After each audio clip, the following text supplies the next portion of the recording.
இப்போ லால் சலாம் படம் கூட நடிச்சிருந்தாரு. அதோடைய அப்டேட்டுகள் தொடர்ந்து வந்துச்சு. நம்மளே மொய்தீன் பாய் பத்தி நெறைய பேசினோம்.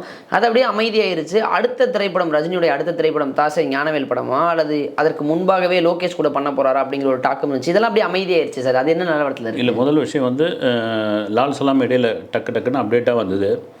இங்கே ஜெயிலர் தரப்புலேருந்து கொஞ்சம் கேட்டுக்கிட்டு இருந்தாலும் வந்து லால் சலாமை கொஞ்சம் அடக்கி வாசிங்க. ஜெயிலர் வந்த பிறகு அதை பண்ணலாம் அப்படின்னு. ஏன்னா வந்து லியோ இருக்கும்பொழுது தளபதி 68க்கு எப்படி ஒரு அப்டேட்டாக வந்திருந்து லியோ டீம் அப்செட் ஆச்சோ, அதே போல் தான் ஜெயிலர் டீமும் ஏறக்குறைய அப்செட் ஆனதுனால அதை ரஜினி சொல்லி இப்போதைக்கு வேணாம், ஷூட்டிங் போயிட்டுருக்கு. ரஜினி வந்து நடிச்சிட்டு இருக்காரு. செஞ்சியில், திருவண்ணாமலை பக்கத்தில் செஞ்சியில் ஷூட்டிங் நடந்துகிட்டு இருக்கு. திருவண்ணாமலை கோயிலுக்கு கூட ஒரு ரஜினி போயிட்டு வந்ததா கூட சொன்னாங்க. இப்போ வந்து ஃபைனலில் வந்து இன்னும் ஒரு 10 நாள் ஷூட்டிங், அதோட படம் வந்து முடிச்சிடுறாங்க.